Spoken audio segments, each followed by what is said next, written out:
Welcome to the Ontario Mortgage and Real Estate Insights Podcast, your go-to source for the latest developments, trends, and regulatory changes in the industry. I'm your host. I'm Sandy, your guest host from Keller Williams Legacies, here to provide you with insights sourced from reputable news outlets to help you stay informed. Steve Hamoen here. This is brought to you by Real Approved Inc., a trusted mortgage brokerage dedicated to helping Canadians achieve their home ownership dreams. Visit realapproved.ca to learn more about how our experienced team can assist you with your mortgage needs. Let's dive into today's episode. Let's see. So, Steve, the Bank of Canada has made another move by cutting its interest rate by 25 basis points, bringing it down from 2.50% to 2.25%. This marks the second consecutive cut, following a similar reduction in September. Yeah, Sandy, it seems like the Bank of Canada is trying to provide some cushion to the economy. According to TD Deputy Chief Economist Derek Burleton, this lower rate environment is expected to stick around for a while as the economy shifts to a new trade normal. The Bank of Canada's statement mentioned ongoing economic weakness and inflation expected to stay near the 2% target.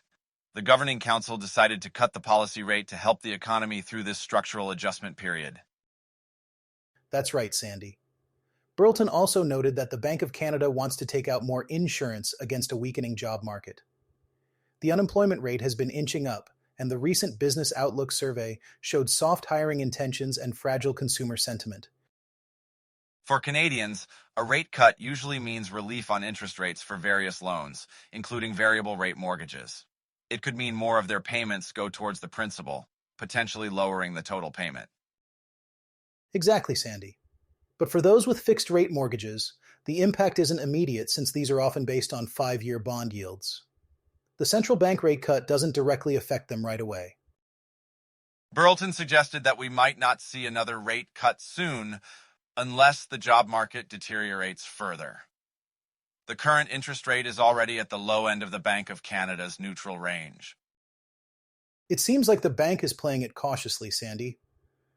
TD Economics anticipates these lower rates will persist as the economy adjusts, but they're not expecting the unemployment rate to rise much due to slower labor force and population growth. So, Steve, as the Bank of Canada lowers its overnight lending rate, we're seeing a ripple effect across different financial sectors. It's interesting to see how this impacts everything from personal savings accounts to mortgages and even small businesses. Absolutely, Sandy. This rate cut to 2.25% is part of a cycle that began last year. When the Bank of Canada adjusts its benchmark rate, it affects borrowing costs and can lead to changes in consumer behavior. For instance, lower interest rates often mean that borrowing money becomes cheaper, which can encourage spending and stimulate economic growth. Right. Andrew DeCapua, a principal economist at the Canadian Chamber of Commerce, explained that interest is essentially what borrowers pay to lenders. Commercial banks set their prime rates based on the Bank of Canada's benchmark rate. So, when the central bank lowers its rate, it often leads to lower borrowing costs for consumers. And that can have a significant impact on the housing market, Sandy. As mortgage rates decrease, we often see a surge in home buying activity. Prospective homeowners might be more inclined to enter the market because they can secure more favorable mortgage terms. Penelope Graham from ratehub.ca noted that lower rates could spur more activity, especially if buyers fear missing out. On the flip side, though, lower rates aren't as great for savers. Financial institutions tend to offer lower payouts on savings accounts and guaranteed investment certificates. Shannon Lee Simmons, a financial planner, mentioned that while this can be frustrating, there are still opportunities in the stock market, particularly with fixed income products like bonds. For small businesses, lower rates might mean reduced costs on variable rate loans, which is a relief, especially for those with significant debts. However, Simon Gaudreau from the Canadian Federation of Independent Business pointed out that despite these benefits, businesses remain cautious due to uncertainties like labor shortages and rising costs from tariffs. It's a complex balancing act, isn't it? The Bank of Canada has to weigh potential economic growth against the risk of inflation. DiCapua also mentioned that changes in interest rates take time to permeate through the economy, often around a year and a half, affecting everything from consumer confidence to business investment decisions. Exactly, Sandy. And as these rates adjust, it sends signals about the economy's direction, influencing both consumer and business behaviors. It's a powerful tool that the Bank of Canada wields, and understanding these dynamics is crucial for making informed financial decisions. With the Bank of Canada's recent decision to cut its key interest rate to 2.25%, there's a lot of focus on variable mortgage rates dropping. But it's also significant to note that fixed rate mortgages may have hit their lowest point this year. That's right, Steve. Mortgage broker Ron Butler mentioned that the 5-year fixed mortgage rates have dropped to possibly the lowest point this year, even lower than the already super low rates we saw back in April. RateHub.ca lists the lowest 5-year fixed rate in Canada at 3.79%. And while the Bank of Canada's rate cut benefits those with variable rate mortgages by making borrowing cheaper, fixed rate mortgages are influenced more by the bond market. As bonds get cheaper, fixed rate mortgages become more affordable. This could potentially free up cash for families or allow buyers to purchase bigger or more expensive homes with the same monthly payments. Phil Soper, president and chief executive officer of Royal LePage, pointed out that the bond market, rather than the central bank's rate cuts, is the primary driver of fixed rates. He noted that falling bond yields might be due to rising unemployment and a larger federal deficit in the United States, which paradoxically could allow more people into the real estate market. Tyler McClay from Tyler McClay Realty Group explained that bonds are government-backed securities. Generally, if there's confidence in economic growth, bond yields will be higher. Conversely, lower bond yields can indicate less confidence in the economy, which seems to be the case now. Interestingly, McClay also noted that there hasn't been much volatility in the bond or fixed-rate mortgage markets this year. Fixed rates at the end of last year were around 4.4 to 4.6% for a 5-year term. Each bank might offer slightly different rates, and promotional rates can change rapidly. McClay emphasized that a mortgage is a product, and the rates can vary as banks try to compete with each other and with independent mortgage companies. When deciding between a fixed or variable mortgage, it really comes down to personal finances and stress tolerance. Phil Soper usually recommends a variable mortgage if the borrower can handle the stress of fluctuating monthly payments. He pointed out that historically, shorter-term variable mortgages tend to cost less over time. That's a good point, Sandy. Soper mentioned that 5-year fixed mortgages are popular in Canada because they offer payment certainty. But with the recent rate cuts, those with variable rates are now seeing the benefits. McClay added that the peace of mind with a fixed rate, especially for salaried individuals, is valuable, offering predictability and stability. It seems like we're at an interesting juncture where both fixed and variable rates have their own advantages. Homeowners need to carefully consider what suits their financial situation best. Lindsay Smith, a seasoned real estate broker with nearly 4 decades of experience, recently shared insights into the current trends of the Ontario housing market. According to Smith, the market is subtly shifting away from the aggressive bidding wars that characterized the past few years. Instead, we're starting to see a more balanced market, although not quite a buyer's market yet. That's interesting, Sandy. As Smith pointed out, the market today resembles the post-2009 period when the frenzy of bidding wars started to calm down. He draws parallels to 1991 when the market took years to recover after a crash. This time around, we might be seeing a similar cooling off phase. Exactly, Steve. Smith observed that many realtors today have only known the market during its upward trajectory, where scarcity drove prices and competition. However, with over 130 listings expiring this October in areas like Pickering, Whitby, Oshawa, and Clarington, it seems the market's dynamics are changing. It sounds like the market is rewarding realistic pricing now, Sandy. Smith noted that homes are selling close to their asking prices, around 99 to 100%, instead of significantly above. This suggests a shift towards more precise pricing strategies rather than speculative ones. Yes, and Smith highlighted an interesting case in Oshawa where a semi-detached home listed at $750,000 failed to sell, even after dropping to $700,000. Meanwhile, similar homes sold for an average of $610,000, which underscores the importance of realistic pricing in today's market. That example really drives home the point, Sandy. It's not just about setting a competitive price, but also understanding the market conditions. Smith emphasized that the era of testing the market with high prices is over. Now, the market tests sellers' expectations. Absolutely, Steve. Smith also mentioned that even in luxury markets, the same principles apply. He cited a luxury condo in North Oshawa that sold quickly due to pricing it right, while another similar unit lingered on the market unsold. It's a clear indication that humility in pricing can lead to successful sales. And it seems like this shift is a return to more fundamental math-based approaches, Sandy. Smith described this as a market that rewards those who price their homes based on actual market data rather than hopes and dreams. Smith's perspective is that the current market isn't broken, but has become more honest. After years of frantic buying and selling, the pace has slowed, giving both buyers and sellers more time to think and negotiate. That slowing pace can be beneficial, Sandy. It allows for more thoughtful decisions on both sides. Buyers have the time to consider their options, and sellers can adjust their strategies to better align with market realities.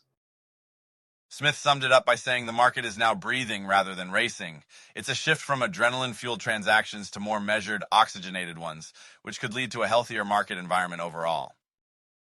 It's a fascinating evolution, Sandy. As the market breathes, it gives everyone involved the chance to adapt and thrive in a more balanced setting. It's a reminder that while the intensity of bidding wars might be fading, the opportunities for smart, strategic moves are still very much alive. Karen Longwell recently reported on the cost of homes in neighborhoods with top schools across the Greater Toronto area, which is always a topic of interest for families prioritizing education.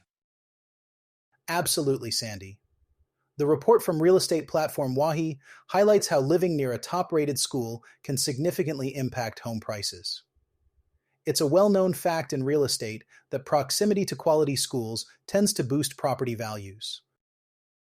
According to Ryan McLaughlin, an economist at Wahi, the analysis looked at median home prices in neighborhoods with elementary schools scoring 9.0 or higher out of 10 in the Fraser Institute's report card. The GTA-wide median home price was $905,000 in the third quarter of 2025, but neighborhoods with top schools often exceeded this. That's right, Sandy.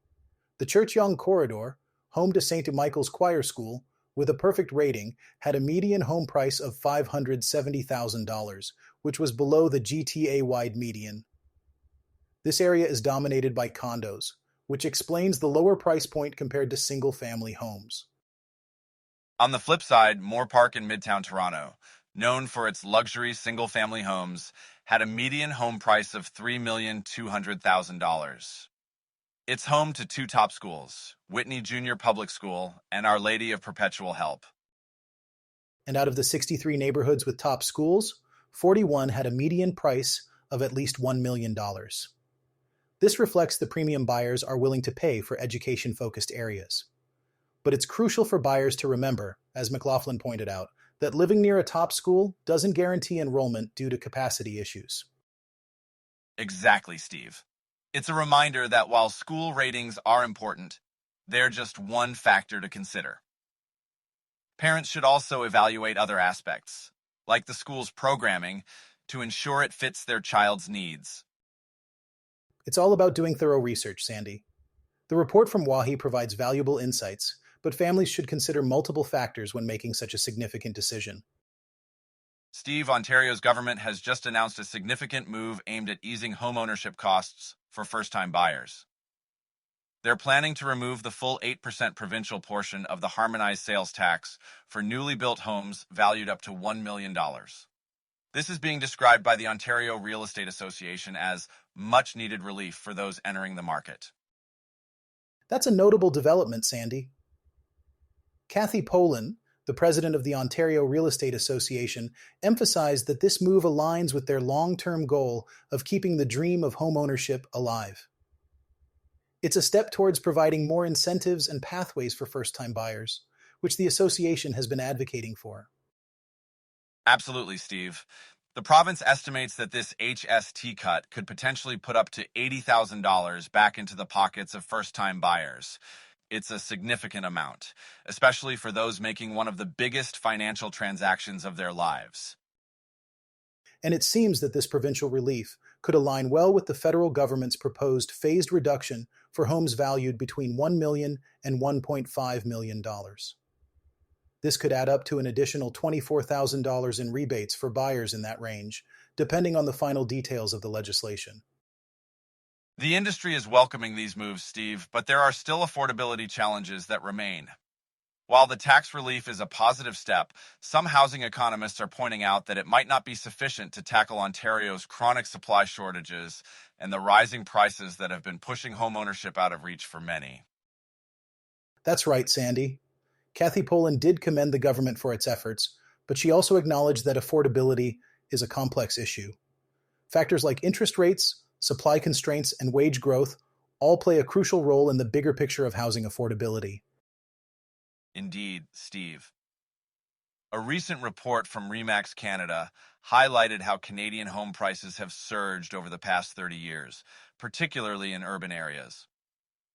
In the Greater Toronto Area, for instance, average family incomes grew by just over 34% from 1994 to 2023, while home prices more than quadrupled.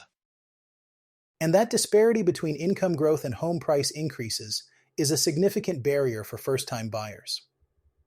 Elton Ash from Remax noted that affordability, population growth, and supply shortages are recurring themes in Canada's housing market.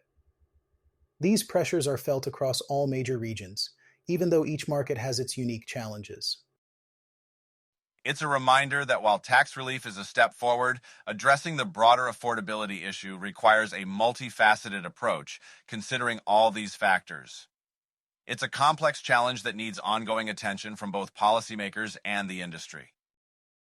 The 2025 federal budget is proposing some significant changes, Steve, particularly with the plan to curb the use of non-compete agreements in federally regulated sectors. This could really shake up Canada's mortgage industry. That's a big deal, Sandy. The proposed amendment to the Canada Labour Code aims to restrict clauses that prevent workers from moving to competing firms or starting their own businesses.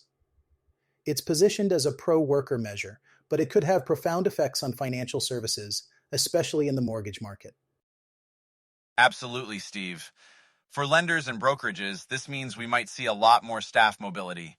Experienced underwriters, business development managers, and mortgage agents could move more freely between institutions. This will likely intensify the already fierce competition for talent in the industry. That's right, Sandy. With the potential for greater movement of staff, firms will need to up their game in terms of compensation packages, signing incentives, and training programs to retain their top performers. It's going to be crucial for businesses to focus on what makes them attractive to employees beyond just the paycheck.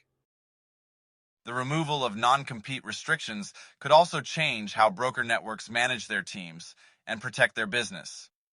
Without legal barriers, retaining top talent will depend more on service quality, brand strength, and technology integration. Larger networks might have an edge here if they offer robust digital platforms and client management systems. And Sandy, this rule change could really spur entrepreneurship within the industry. With experienced mortgage professionals freed from contractual limitations, we might see new brokerages or tech startups focused on niche lending or digital origination. This could make the market more dynamic, though potentially more fragmented as well. It's an exciting prospect, Steve, but it'll require careful compliance planning. Employers will need to review contracts to ensure they align with the new federal standard. Non-solicitation and confidentiality clauses might become more prevalent to protect client lists and proprietary data. And with that, Sandy, comes increased risk for disputes over client solicitation and data use. The insurance and risk management community might see a rise in demand for employment practices, liability, and errors and omissions coverage. It's a double-edged sword, bringing innovation and potential legal challenges. Over the long term, though, this could lead to a more innovative and competitive industry. Knowledge will circulate more freely, and new entrants could bring fresh perspectives to underwriting, technology adoption, and customer service. But in the short term, firms may face higher operating costs and increased churn among skilled employees. Exactly, Sandy. The 2025 budget's labor mobility reforms signal a significant shift in how Canadian mortgage businesses attract and retain talent.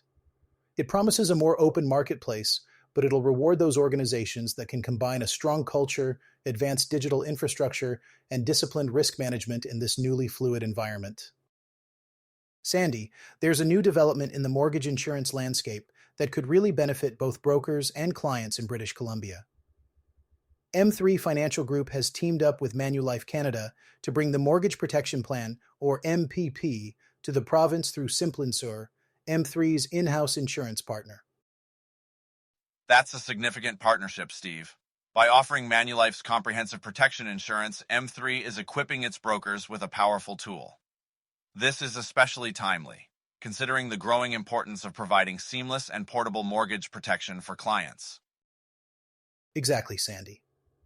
This collaboration means that all M3 mortgage brokers in British Columbia can now offer a trusted and easy to understand solution that integrates seamlessly into the mortgage process. Paul Desire, the Senior Vice President of Simplinsure, emphasized that brokers are at the center of the mortgage conversation and protection planning belongs there. It's about more than just adding another product to their portfolio, Steve. Manulife's MPP brings three clear advantages for brokers: differentiation in a competitive market, enhanced client loyalty by tackling risk head-on, and improved operational efficiency with integrated offerings across lending, insurance, and planning portfolios. That's right.